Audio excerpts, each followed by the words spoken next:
తెలంగాణ భవన్ దగ్గర కాసేపు high drama నెలకొంది. గన్ పార్క్ దగ్గరకు బయలుదేరిన బీఆర్ఎస్ నేతలను పోలీసులు అడ్డుకున్నారు. హరీష్ రావుకు పోలీసులు నచ్చచెప్పారు.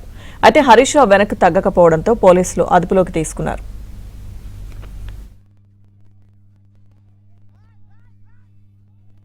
నిజాయితీ ఉంటే రా, నువ్వేమన్నావు నిన్న 8 లక్షల కోట్ల అప్పు జరిగిందని రుజువు చేయకపోతే రాజీనామా చేసిపోతా అక్కడనే అన్నావు కదా.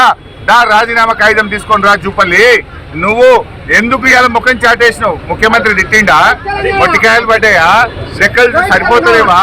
భయమైందా? రాజీనామా చేయవలసి వస్తుందని ముఖం చాటేసినావు. ఆ జూపల్లి ఇవాళ జూపల్లి కృష్ణారావు ఇవాళ దొరికిపోయింది. అందుకే ఇవాళ ముఖం చాటేసి ఇవాళ తెలంగాణ భవన్ కు రాకుండా ఆ గన్ పార్క్ దగ్గరికి పోయి డ్రామాలు చేస్తా ఉన్నాడు జూపల్లి. తెలంగాణ భవన్ దగ్గర కాసేపు హై డ్రామా నెలకొంది. గన్ పార్క్ దగ్గరకు బయలుదేరిన బీఆర్ఎస్ నేతలను పోలీసులు అడ్డుకున్నారు. హరీష్ రావుకు పోలీసులు నచ్చచెప్పారు. అయితే హరీష్ రావు వెనక్కి తగ్గకపోవడంతో పోలీసులు అదుపులోకి తీసుకున్నారు.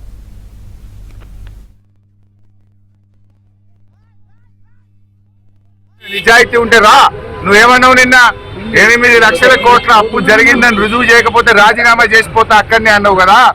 రాజీనామా కాగితం తీసుకొని రా జూపల్లి. నువ్వు ఎందుకు ఇలా ముఖం చాటేసినావు? ముఖ్యమంత్రి తిట్టిండా? మొట్టికాయలు పడ్డాయా? లెక్కలు సరిపోతలేవా? భయమైందా? రాజీనామా చేయవలసి వస్తుందని ముఖం చాటేసినావు. ఆ జూపల్లి ఇవాళ జూపల్లి కృష్ణారావు ఇవాళ దొరికిపోయింది. అందుకే ఇవాళ ముఖం చాటేసి ఇవాళ తెలంగాణ భవన్ కు రాకుండా ఆ గన్ పార్క్ దగ్గరికి పోయి డ్రామాలు చేస్తా ఉన్నాడు జూపల్లి.